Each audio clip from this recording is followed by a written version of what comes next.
The night I discovered my son was planning to kill me, I was still in my slippers, holding the shattered phone his wife had begged me to fix. I thought I was doing her a favor. Instead, when the technician opened her hidden folder, one labeled Plan B, my entire world collapsed. There were messages between my son and his wife calmly discussing how to poison me, how to stage my death, even which bottle of wine my husband would drink next. They'd forged my signature on a $2 million insurance policy and convinced my doctor to write that I was losing my mind. And the worst part, they planned to do it that Friday. I walked out of that repair shop knowing one thing: if I didn't act fast, I wouldn't live to see another weekend. My name is Margaret Hale, but most people just call me Maggie. I'm 65, retired, after 35 years of teaching history to teenagers who believed they already knew everything. My husband Thomas and I live a quiet life in Willow Creek, Oregon, a suburban town where people wave even if they don't know you, and where the loudest sound on a Sunday morning is a dog barking at a passing jogger. I thought my life was calm, predictable, safe. I had no idea how wrong I was. It started on a Tuesday, ordinary, boring nothing at all, like the kind of day where your whole world splits open. I was still in my slippers, humming to myself while making coffee, when my daughter-in-law Lauren burst through my kitchen door without knocking. She looked flawless the way she always did. Hair smooth, blazer, sharp makeup, perfect enough to host a morning show.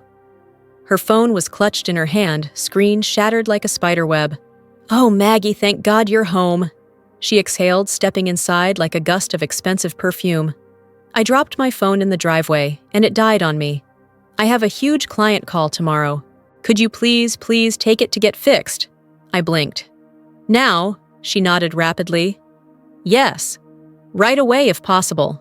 David's in Chicago for work, and I can't be without it." She placed the phone in my hands before I could even agree, her fingers cool and trembling. I noticed the tremble. I also noticed how her smile didn't match her eyes. But after years of motherhood and generosity, and giving people the benefit of the doubt, I simply said, "Of course, sweetheart." She hugged me quick stiff, like she was hugging someone she didn't actually want to touch, then rushed out the same way she came in. I stared at the broken phone, at her retreating figure, at my coffee cooling on the counter. Something in my gut shifted a small warning I brushed aside. I wish I hadn't. I drove to Tech Fix Mobile Repair, a small shop tucked between a dry cleaner and a bakery that smelled like heaven. The bell above the door jingled as I stepped inside. A young technician looked up.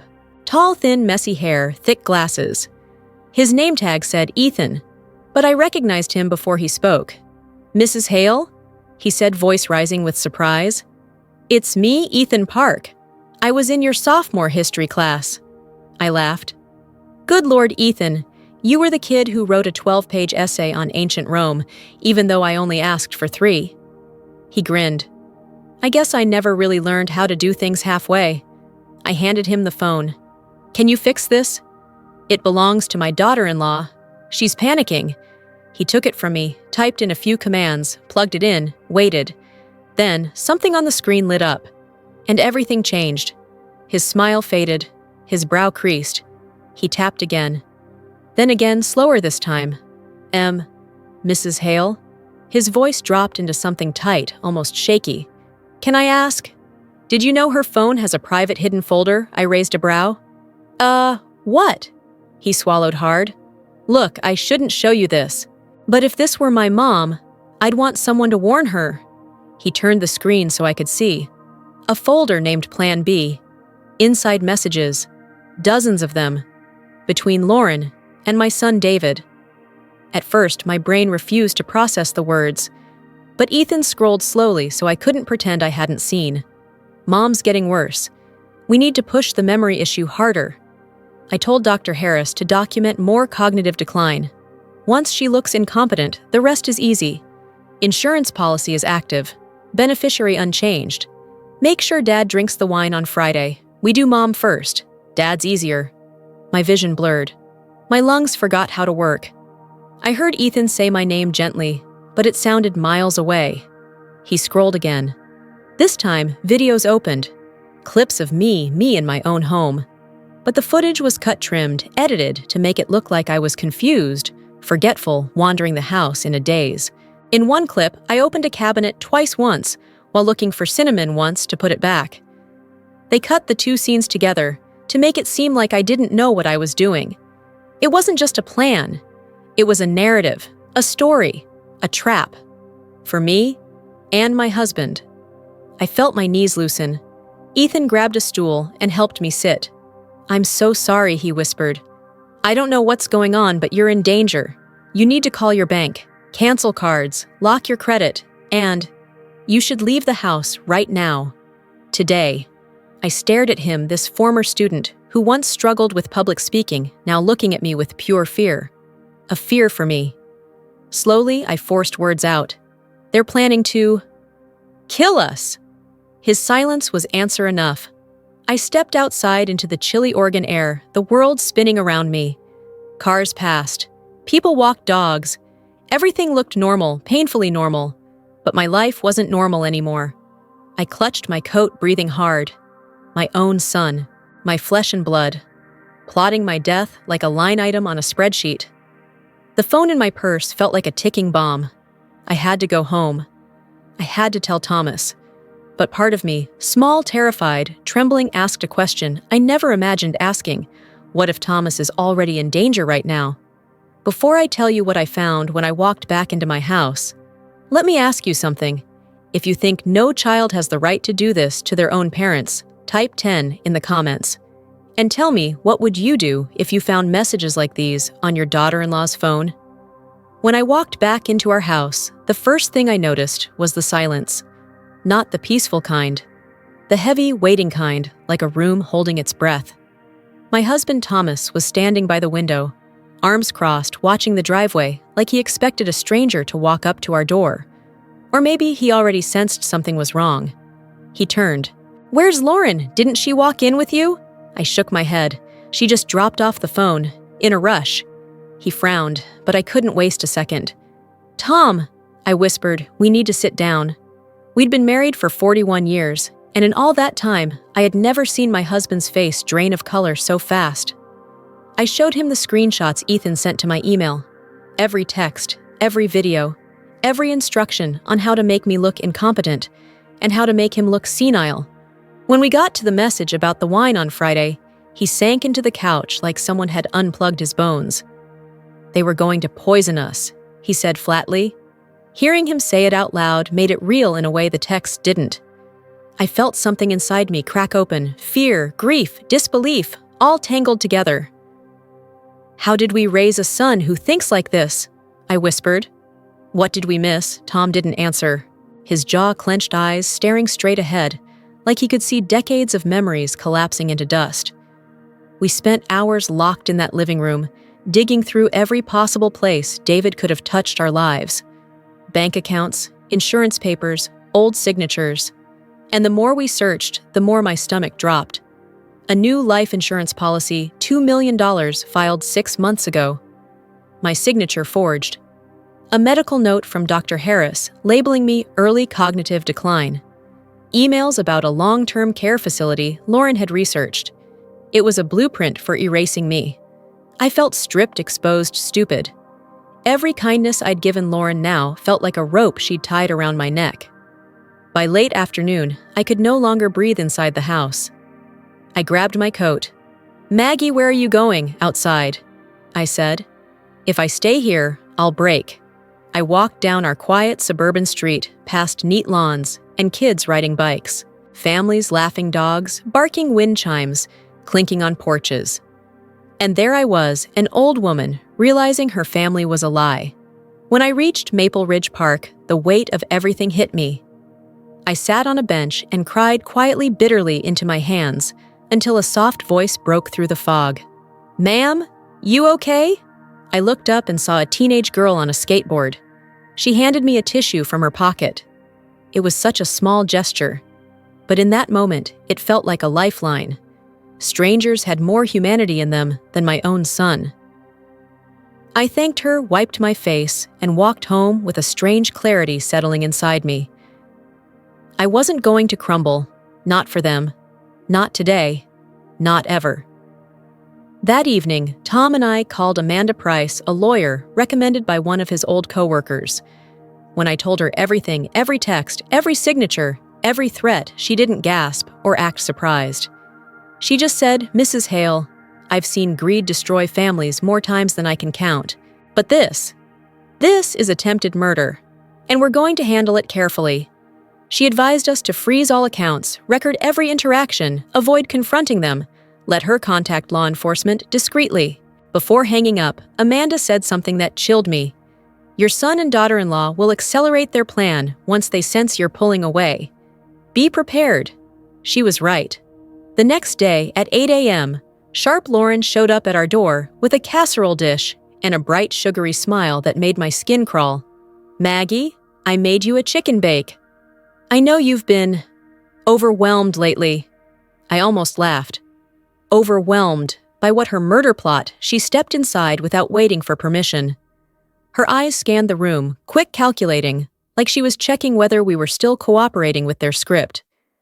Then she placed a stack of papers on our kitchen island. "Just some forms for your doctor and insurance," she said sweetly. "Routine stuff." David thought it'd help keep things organized, but I recognized the top page immediately. It was a durable power of attorney, handing David control of all my medical and financial decisions. She pushed a pen toward me. "Go ahead and sign, Maggie. It's all standard." My heart pounded so hard, I thought she might hear it. But I remembered Amanda's warning, "Don't confront them. Let them show who they really are." So I smiled. A big, warm, grandmotherly smile. "Oh, honey," I said, "let me read through it tonight. My eyes get tired in the mornings." Her smile twitched like a mask slipping for half a second. "Of course," she said. But I saw the flicker of panic. She wanted control. She wanted it now. Because they were running out of time. That night, as Tom slept, I sat at the dining table, documents spread before me, heart thumping in my ears. There was no turning back now. We were at war with our own son. But I wasn't the same woman I was yesterday. I wasn't confused. I wasn't fragile. I wasn't alone. I was angry, and I was ready. Before I tell you what happened next, what they tried to do to us that weekend, let me ask you if you think Lauren went way too far bringing those papers type 10 in the comments. I didn't sleep that night.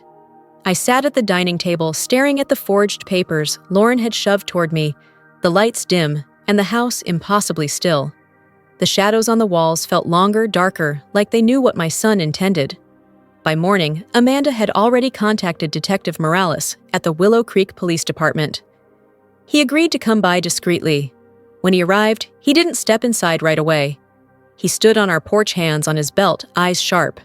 "Mrs. Hale," he said quietly, "I'll be honest with you. Families exaggerate, people lie. But what your lawyer sent me..." He exhaled. "It's bad. And it's real." Inside, we sat together, while he flipped through the screenshots and insurance forms.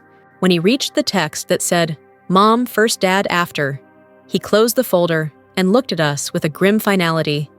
"Here's what we're going to do," he said. "We install hidden cameras, audio, full surveillance.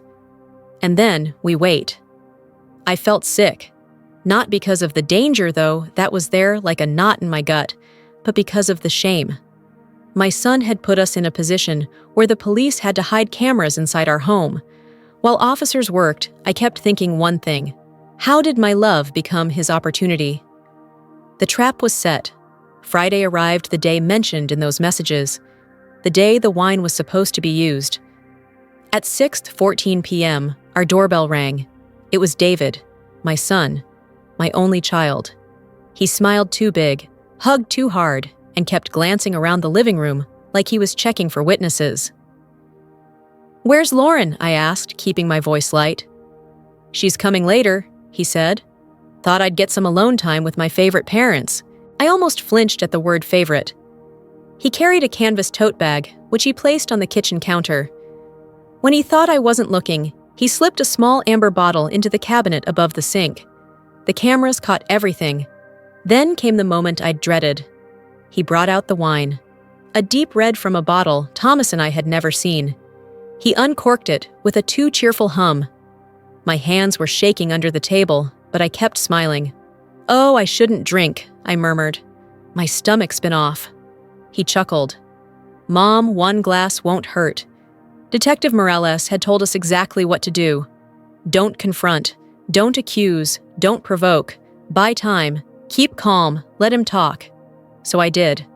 I let him pour 2 glasses, one for him, one for his father. I watched my son wrap his fingers around the stem, swirling it like a man entirely at ease. Then he looked at Thomas. "Dad, you okay? You look tired." Thomas met his gaze. "Just a long week." David smiled, gentle, sympathetic false. That was the moment the first officer slipped quietly through our back door. David didn't notice the second officer until he was already inside the kitchen. "David Hale," the officer said firmly. "Please step away from the table." David froze. What, he laughed? Is this some kind of joke? But I saw the exact instant he understood. His face drained. His eyes darted to the cabinet where he had hidden the poison. Detective Morales entered, last badge visible. "David Hale, you are under arrest for attempted poisoning and conspiracy to commit murder." Chaos erupted. David shoved the chair back. He bolted for the door. 2 officers tackled him before he made it 5 feet. He screamed. At them. At us. At me. "Mom! Mom! Tell them this is a mistake." I could barely stand. Thomas caught my arm as the officers cuffed our son on the floor. For a moment, the world went silent. Just the sound of my breath shaking. David kept yelling, but I didn't hear the words. I only saw the little boy he used to be, running through sprinklers, hugging my legs, bringing me wildflowers from the backyard. Now he was a man being dragged out of my home for trying to kill me. And that kind of heartbreak has no name.